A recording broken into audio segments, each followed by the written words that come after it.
Hello students, welcome to DSEJ online classes. This is Sadhvi. Today I am going to recite a beautiful poem for 9th standard students. Name of the poem is Beauty and the writer is John Edward Masefield. I am sure after understanding this poem you will cherish it for a longer period of time. Let's start. Well students, now let's gear up. Take out your textbooks, notebooks and pen in your hand, because whatever we will do in the poem, you have to pen down certain important points in that, and I am hopeful at the end of the particular task you will be able to answer many questions and will understand a lot of things, including literary devices, vocabulary, summary of the poem, and what is the basic motive of writing this particular poem. Now, before I start with this poem Beauty, I would like you to ponder on this particular word. I want you to observe and visualize various things around you which you feel are really beautiful and have long-lasting impact on our mind. Of course, there are various things.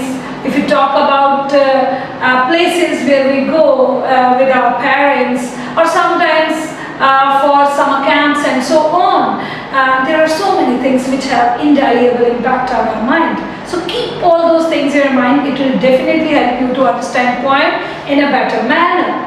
Before I start with the poem, I would like to give a brief description about the writer of the poem, John Edward Masefield.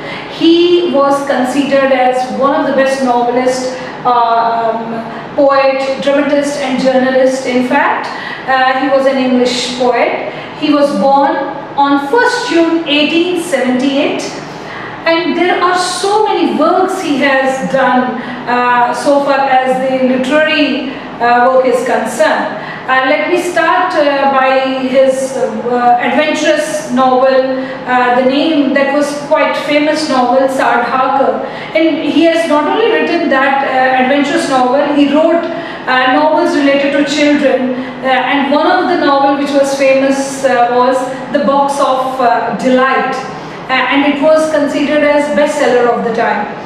I would like to talk about the award which he has won. It was Shakespeare's Prize, and he won it in the year 1938. Unfortunately, he left for heavenly abode in the year May 1967 when he was 88 years old, and he left the treasure of his literary work for all the students to understand more about poetry, more about these novels, dramas and so many other things, which definitely helps children to develop that creative and aesthetic approach in their life. Now we will discuss the central idea of the poem. For your information, I would say that this is a romantic poem. Here in this particular poem, the poet has compared the beauty of the lady with all the bounties of nature. Wherever he traveled throughout his life, when he compared that particular thing with the lady, he realized that she is beyond comparison. She is the most beautiful creature on this planet Earth. As I told you, that beauty is something which is in the deep core of her heart, as rightly said by John Keats. Beauty of the thing lies in the eyes of a beholder. Probably a thing which is not liked by somebody may be the best thing of the other person. That is what is being told in this particular story. And this central idea is really a foundation towards the poem which we will recite in some time. Well, it's time to know about the summary of the poem Beauty, written by John Edward Masefield. Now, we all know, as I have discussed it in the central idea, that it's a romantic poem. Rather, we call it a sonnet because it's an 8 lines poem. So, it's a romantic sonnet written by John Edward Masefield. I would like to tell one more thing to you people, that this beauty word is actually an abstract noun. Why it's an abstract noun? Because beauty is something which we can feel but we cannot touch. Same has happened with the poet in this poem. We could feel the beauty of a lady and could compare it with various things around the corner of the world. And that's why it is considered, so probably he has given this particular name to the poem. Apart from that, poet has expressed his feeling for the lady and compared it with sun, mountain, sea, etc. When we will recite poem, we will understand how he has compared the beauty of this particular lady with various things, various boundaries of nature. He considered the beauty priceless. He said, it's beyond comparison. That is what is mentioned in the poem. And he said that if God has created something loveliest, that is nothing but the beauty of the lady. In fact, he has described the voice, eyes, hair, lips in a beautiful manner. In fact, I would say that he has called hair magnificent hair, pricey red curve of his lips, beautiful voice, or in fact melodious voice, and eyes with a lot of depth and love inside it. So all in all, in this particular poem, we have seen that he has expressed the beauty of the lady in totality. Students, it's really important before we start with the poem, we should know about words which are used by the poet. Sometimes these words are difficult to understand, and then again it becomes really a Herculean task to understand the poem in totality. Now, if we have to get acquaintance with these words, it's important to look at the board carefully to know the meaning of each and every word. I have used the word N for noun, A for adjective, and V for verb, so that you understand the parts of speech too along with it. So let's start with the word dawn. Dawn means morning time. The opposite of dawn is dusk, that is evening. Okay, morse. Morse means highland covered with grass. Means talking about the wild area, which in other words we can say that barren land. Then the word is Solomon, which is adjective, and it means very serious or unhappy. Daffodils here is a noun. It means tall yellow flower, which we generally find during spring season. We'll see how it is related in the poem. So, remind all these words. Blossom. It means mass of flowers. Again, we see them in spring season, and that too on the trees, which are known for fruits and all. Then comes another word, that is chant. It can be taken as a noun as well as verb. It means, chanting word, I think you might have heard it many a times. When you go to temple, gurudwara, or any other religious place, holy place, their hymns are recited by the disciples and all. So these are words or phrases sung many times. Or we find such type of repetition of some slogans in army, navy, air force. So chanting word. Now there is a homework for you guys, that you have to do, make a sentence on one on noun and other on verb. It's an assignment for you. The next word is arch it. It's a verb. It means to make a curve. We'll see how these words are used in the poem. Why I took these words before, as I already mentioned you, that these words will help you to understand poem in much better. Well, students, you might be having a lot of curiosity to know more about poem, but there are so many things which we have to do before going into the poem, to narrate the poem in all. So now let me tell you about the poetic devices. I know it's a difficult thing for you people to understand, but at the end of the day, it's an integral part of the poetry as well as our prose, story, and so many other things. So we need to understand them carefully, okay? So let's start. Since this poem is written by John Edward Masefield, he has laid emphasis on the figurative and rhetorical style of the poem writing. So far as figurative is concerned, it is more towards imagery.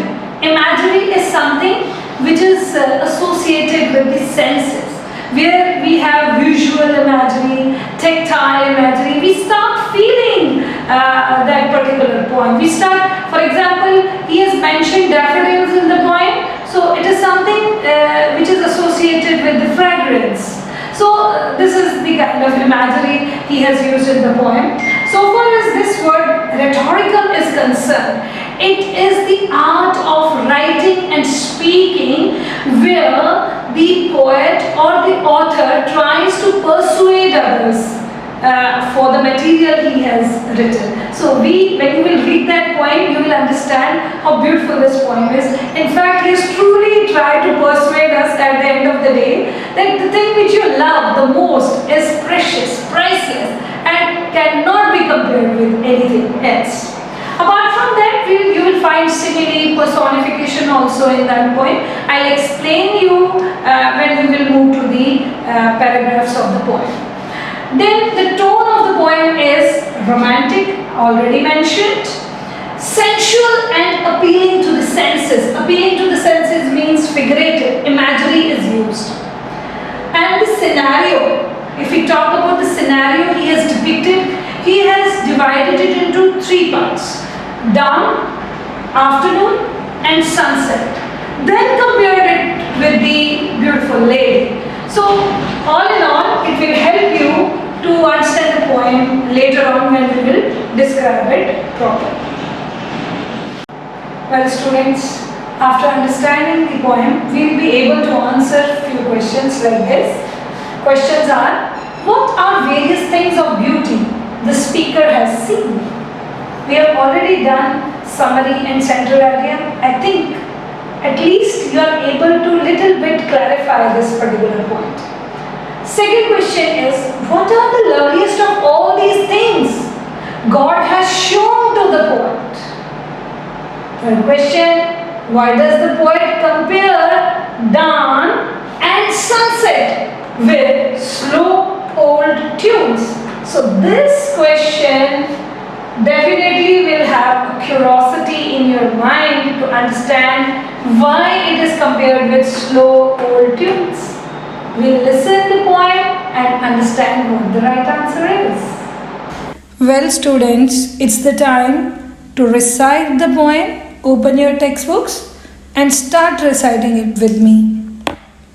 I have seen dawn and sunset on moors and windy hills, coming in solemn and beauty like slow old tunes of Spain.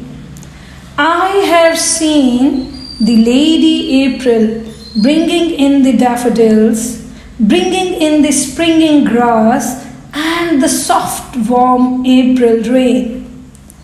I have heard the song of the blossoms and the old chant of the sea, and seen strange lands from under the arcade white sails of ships. But the loveliest things of beauty God ever has showed to me are her voice and her hair and eyes and the dear red curve of her lips.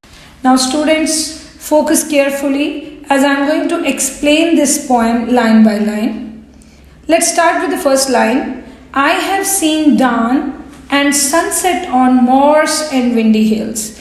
It means that the poet is impressed with the beauty of sunset and sunrise, and he's telling that he's observing this particular scenario from windy hills or from the wild open area of highland covered with the grass.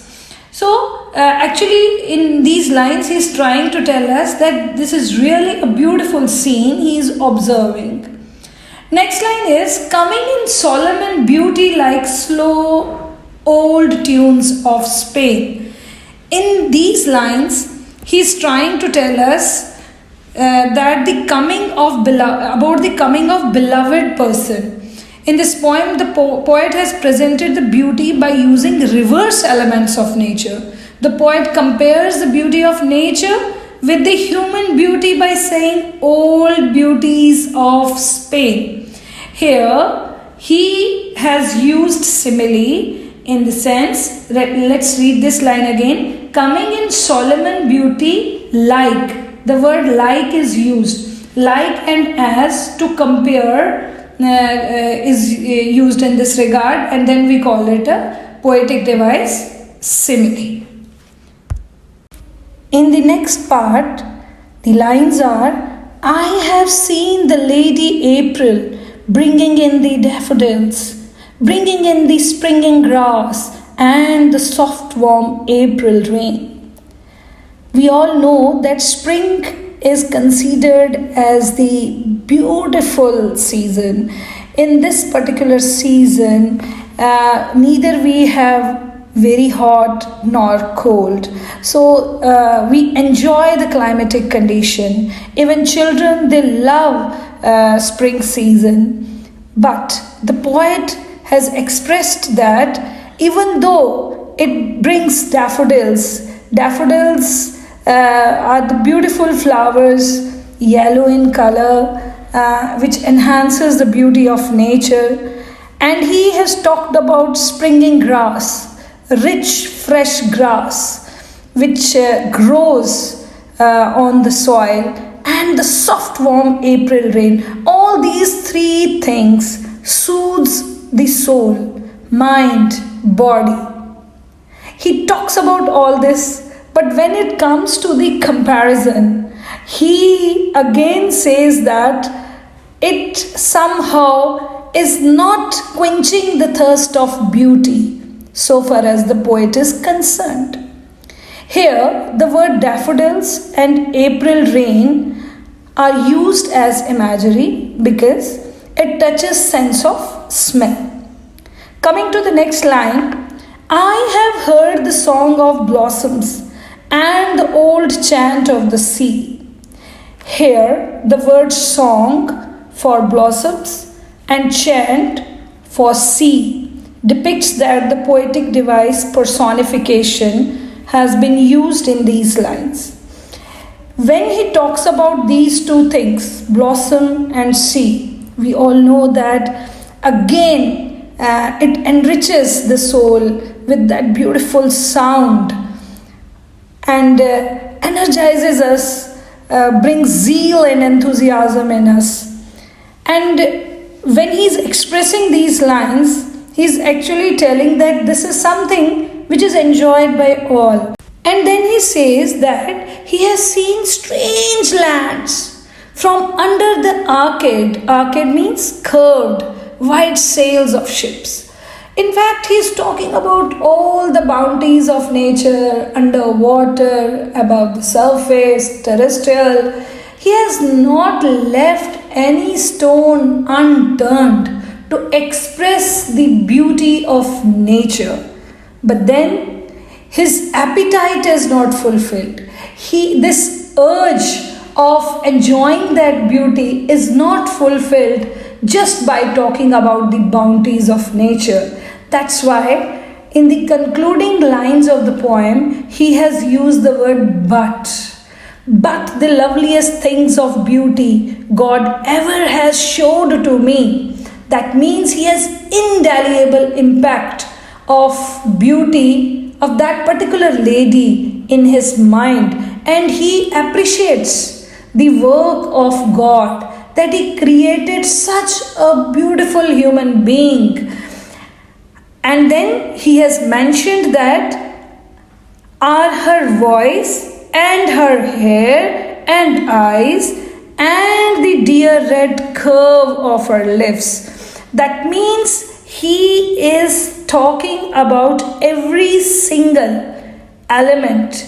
When we say that smallest particle, that is what he is trying to depict in these lines. That is, that her voice is melodious, her hair are magnetic, and there is deep expression in her eyes, and we can actually find beautiful pricey red curves of her lips. This is how he has appreciated the beauty of lady.